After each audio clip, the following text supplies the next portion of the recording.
So I grew up in church, like Sunday was like not an option. My connection with God was pretty much to make my father happy. It was like this mandatory thing that we had to pray about, we had to think about, we had to talk about. I knew I didn't have it all together. I knew that my family didn't have it all together, but we sure did walk it out as if we did.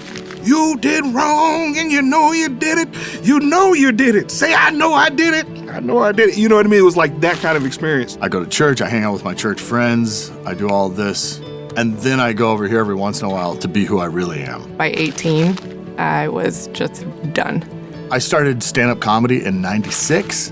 Every night was just, would be do the show, go get hammered. I would go out 3 times a week, and I probably put a medium-sized house up my nose. I was a rapper. I thought that's what I would be doing for the rest of my life. This is one thing that I do that people enjoy. I need to figure out a way to monetize this. So yeah, it was all about me. Went to college and just did anything and everything I could because I had freedom for the first time. I would sometimes pray to the God that I claimed to not believe existed.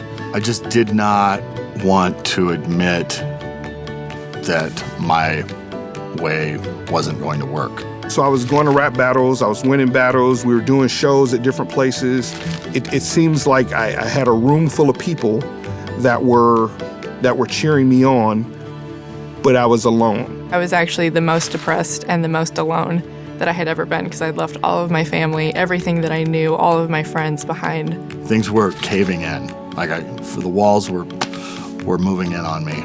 I remember my sister approaching me. She didn't have a clear objective. She just wanted to let me know that she was there for me. I just opened up to her and I said, no, things are not good right now. Things are really bad right now. So I end up in jail. I'm thinking it's going to be a short-term thing overnight. It ends up being much more than that, and I'm there for 5 days. I didn't know what else to do other than ask for help from Jesus because I knew in that moment, more than ever before, that I needed him, to show up. After I got my hair cut, we went to go get breakfast, and he said, hey, Sean, when are you going to give your life to Jesus, man? Just God was just in the back of my head. And I remember I heard something on the radio, and it was about kids being hurt or something like that. And out loud, to the God that I claimed that I didn't believe existed, I said, how could you let that happen? The response I felt was like, well, it's free will. You have your own free will. You can do whatever you want. I forgive you. I love you. I just felt an embrace, and I haven't been the same since. So coming out of that, a friend that I don't even know well actually invited me to a church, and I just knew immediately I was to be plugged in there, and that was going to be my new church. It was years and years of my sister's prayer that led me to that encounter with God. But once it did happen, who wouldn't want to go to church every Sunday? It was the very first time in LA that I had real community, real friends.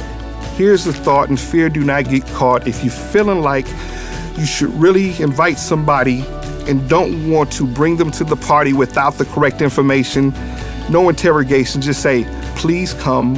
Don't be dumb, no matter where you're from. But this is what I know, that Jesus' love came for you, and you can come for them and give a helping hand to woman and man. And then they'll understand when they feel the joy. And then they will see that their life is changed because Jesus came in, and it's nothing strange.